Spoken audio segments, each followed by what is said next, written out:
बिहार में पढ़े लिखे प्रबुद्ध समझदार लोगों का ये भ्रम हो गया है आपको कि हम तो किसी तरह यहाँ बचे हुए धंधा पानी चला रहे हैं, डॉक्टरी चल रहा है, बाल बच्चा बाहर पढ़ लेगा, यहाँ जो होता है होने दो बिहार में। मेरे भाई ये सब बर्बाद हो जाएगा। हम गांव में देखते हैं बहुत प्रसिद्ध लोग, बड़े लोग, बड़ा बड़ा घर बनाया है, खंडहर हो गया, सब बाल बच्चा चला गया। अगर आप ये सोच रहे हैं कि हम तो इससे बढ़िया है, सहरसा में घर और बन गया है, धंधा बिजनेस चल रहा है, बेटा बेटी बाहर सेटल हो गया, कभी कभी साल में आप जाके घूम के आते हैं, मेरे भाई आपका भी जड़ खत्म हो जाएगा। पलायन का दंश सबको डसेगा। इतने फर्क है कि गरीब का लड़का मजदूरी करने जा रहा है, आपका लड़का बाहर पढ़ने और नौकरी करने जा रहा है, जात तो दोनों का लड़का रहा है।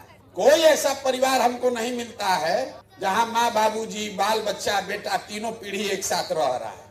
अगर आप नहीं जगिएगा, अगर आप अपने आने वाले पीढ़ी के लिए कुछ नहीं कीजिएगा तो आपके बाद आपका नाम लेने वाला भी यहाँ कोई नहीं बचेगा।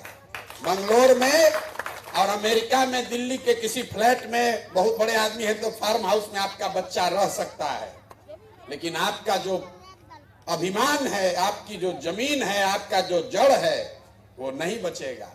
जब जहाज डूबेगा तो उसमें बैठा हुआ हर आदमी डूबेगा, आपका केबिन नहीं बच सकता है। तो मैं आपको यही अनुरोध करूंगा, आपके हक में आप पैसा कमा रहे हैं, घर बना रहे हैं, बिजनेस फैला रहे हैं, कीजिए, लेकिन आपका अगर जड़ बचाना है, थोड़ा सा, जरूरी नहीं कि हर आदमी राजनीति में आ जाए, लेकिन राजनीतिक तौर पर थोड़ा सजग होइए।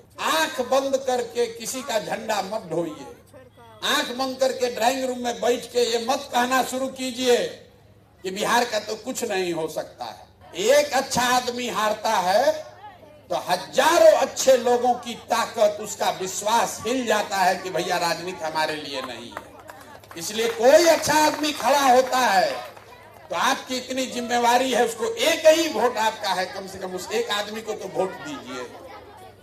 आप कह रहे कि जीत नहीं रहा, अरे भाई जीते हारे तुम अपना एगो वोट तो उसको दो, इतनी जिम्मेवारी तो आप अदा कर सकते हैं।